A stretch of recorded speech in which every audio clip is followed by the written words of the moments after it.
ರಾಜ್ಯದಲ್ಲಿ ಕಾಂಗ್ರೆಸ್ ಬಿಜೆಪಿ ಮಧ್ಯೆ ಗ್ಯಾರಂಟಿ ಗುದ್ದಾಟ ಜೋರಾಗಿ ನಡೀತಾ ಇದೆ. ರಾಜ್ಯ ಸರ್ಕಾರದಿಂದ ಗ್ಯಾರಂಟಿಗಳಿಗೆ ಹಲವು ಷರತ್ತು. ರಾಜ್ಯದಲ್ಲಿ ಕಾಂಗ್ರೆಸ್ ಬಿಜೆಪಿ ಮಧ್ಯೆ ಗ್ಯಾರಂಟಿ ಗುದ್ದಾಟ. ರಾಜ್ಯ ಸರ್ಕಾರದಿಂದ ಗ್ಯಾರಂಟಿಗಳಿಗೆ ಹಲವು ಷರತ್ತು ನಿಯಮಗಳು. ಗ್ಯಾರಂಟಿಗಳಿಂದ ರಾಜ್ಯ ಸರ್ಕಾರಕ್ಕೆ ಆರ್ಥಿಕ ಸಂಕಷ್ಟ ಎದುರಾಗ್ತಾ ಇದೆ. ರಾಜ್ಯ ಸರ್ಕಾರದ ವಿರುದ್ಧ ರಾಜ್ಯಾಧ್ಯಕ್ಷ ವಿಜೇಂದ್ರ ಕಿಡಿಯನ್ನ ಕಾರಿದ್ದಾರೆ. ರಾಜ್ಯದ ಜನ ಏನ್ ಗ್ಯಾರಂಟಿ ಕೊಡಿ ಅಂತ ಕೇಳಿರ್ಲಿಲ್ಲ, ಇವ್ರು ಕೊಟ್ರು. ಅಧಿಕಾರದ ಹಪಾಹಪಿಗೆ ಇವರೇ ಗ್ಯಾರಂಟಿಯನ್ನ ಘೋಷಿಸಿದ್ರು. ಈ 3 ವರ್ಷದಲ್ಲಿ ಜನರಿಗೆ ಗ್ಯಾರಂಟಿ ಸರಿಯಾಗಿ ತಲುಪಿಸಿಲ್ಲ. ಚುನಾವಣೆ ಬಂದಾಗ ಮಾತ್ರ ಗೃಹಲಕ್ಷ್ಮಿ ಹಣ ಹಾಕ್ತಾರೆ.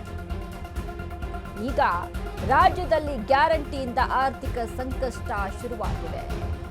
ಒಂದೊಂದಾಗಿ ನೆಪ ಹೂಡಿ ಫಲಾನುಭವಿಗಳ ಸಂಖ್ಯೆ ಇಳಿಕೆ ಆಗ್ತಾ ಇದೆ.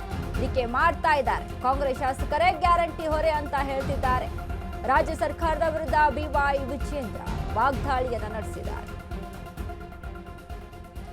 ಗ್ಯಾರಂಟಿಯ ವಿಚಾರಕ್ಕೆ ಸಂಬಂಧಪಟ್ಟಂತೆ ಜಿದ್ದಿ ನಡೀತಾ ಇದೆ ಕಾಂಗ್ರೆಸ್ ಮತ್ತು ಬಿಜೆಪಿಯ ಮಧ್ಯೆ. ಈಗ ಏನು ಡಿ.ಕೆ. ಶಿವಕುಮಾರ್ ಒಂದಿಷ್ಟು ಪರಿಷ್ಕರಣೆ ಆಗಬೇಕು, ಅಲ್ಲಿ ಅಕ್ರಮವಾಗಿ ಬೇರೆ ಖಾತೆಗಳಿಗೆ ಹೋಗ್ತಾ ಇದೆ, ಸತ್ತವರ ಖಾತೆಗಳಿಗೆ ಹೋಗ್ತಾ ಇದೆ ಅಂತ ಏನು ಹೇಳ್ತಾ ಇದ್ದಾರಲ್ಲ, ಆ ವಿಚಾರಕ್ಕೆ ಸಂಬಂಧಪಟ್ಟಂತೆ ಗೃಹಲಕ್ಷ್ಮಿಯಲ್ಲಿ ಪರಿಷ್ಕರಣೆ ಆಗಬೇಕು, ಇನ್ನು ಗೃಹ ಜ್ಯೋತಿಯಲ್ಲೂ ಕೂಡ ಪರಿಷ್ಕರಣೆ ಆಗಬೇಕು ಅಂತ ಹೇಳಿ ಒಂದಿಷ್ಟು ಷರತ್ತುಗಳ ನಿಯಮಗಳನ್ನು ತಂದೊಡ್ಡಿದ್ದಾರೆ. ಇದಕ್ಕೆ ವಿಜೇಂದ್ರ ಹೇಳ್ತಾ ಇರುವಂಥದ್ದು,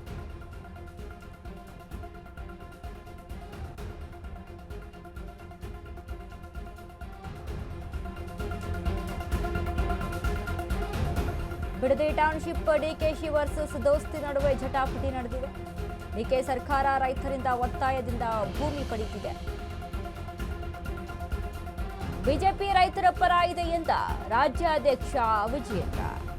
ರೈತರನ್ನ ಒಕ್ಕಲೆಬ್ಬಿಸಲು ಹೊರಟಿದ್ದಾರೆ, ಇದು ಅಪರಾಧ.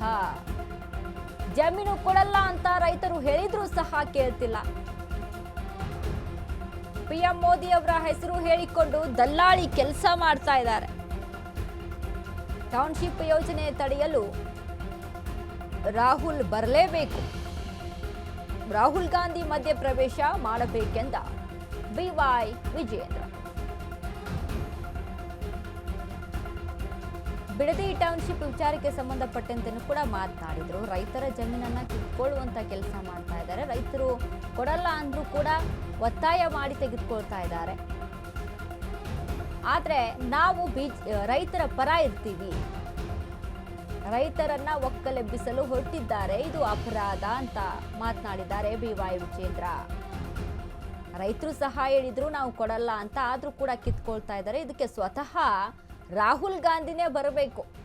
ಬಿವೈ ವಿಜೇಂದ್ರ ಮಾತನಾಡಿರುವಂಥದ್ದು ಗ್ಯಾರಂಟಿ ವಿಚಾರದ ಕುರಿತಂತೆ. ಇನ್ನು ಅದರ ಜೊತೆಗೆ ಟೌನ್ಶಿಪ್ ವಿಚಾರದಲ್ಲಿ, ಬಿಡದಿ ಟೌನ್ಶಿಪ್ ವಿಚಾರದಲ್ಲಿ ಭೂಮಿಯನ್ನು ಅಕ್ವೈರ್ ಮಾಡ್ಕೊಳ್ಬೇಕು ಅಂತ ಏನು ಸರ್ಕಾರ ಹೊರಟಿದೆಯಲ್ಲ, ಈ ವಿಚಾರಕ್ಕೆ ಸಂಬಂಧಪಟ್ಟಂತೆ ಬಿವೈ ವಿಜೇಂದ್ರ ಹೇಳಿಕೆಯನ್ನ ಕೊಟ್ಟಿದ್ದಾರೆ.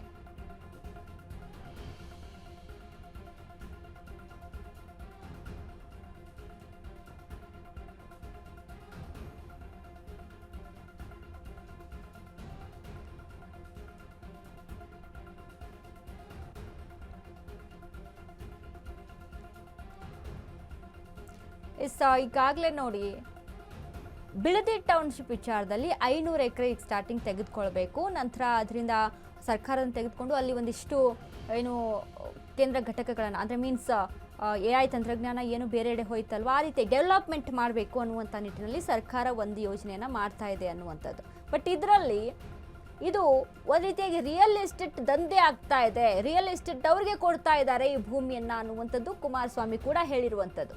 ಹಾಗಾಗಿ ರೈತರ ಜಮೀನನ್ನ ಯಾಕೆ ಕಿತ್ಕೊಳ್ಬೇಕು? ಅಲ್ಲಿ ಬೆಳೆಯನ್ನ ಬೆಳೀತಾರೆ, ತೋಟಗಾರಿಕೆ ಮಾಡ್ಕೊಳ್ತಾರೆ. ಹಾಗಾಗಿ ಅವ್ರಿಗೆ ಯಾಕೆ ರೈತರ ಒಂದು ಜಮೀನನ್ನ ಕಿತ್ಕೊಂಡು ಯಾಕೆ ಇವರು ಡೆವಲಪ್ಮೆಂಟ್ ಮಾಡಬೇಕಾ? ರೈತರಿಗೆ ಕಣ್ಣೀರು ಹಾಕಿ ಡೆವಲಪ್ಮೆಂಟ್ ಮಾಡಬೇಕಾ ಅನ್ನುವಂಥದ್ದು ಒಂದು ಕಡೆ ಕೇಳಿ ಬರ್ತಾ ಇದೆ. ಸೊ ಹೀಗಾಗಿ ಮತ್ತಷ್ಟು ಜಿದ್ದಾಜಿದ್ದಿಗಳು ನಡೀತಾ ಇದೆ ಈ ವಿಚಾರದಲ್ಲಿ.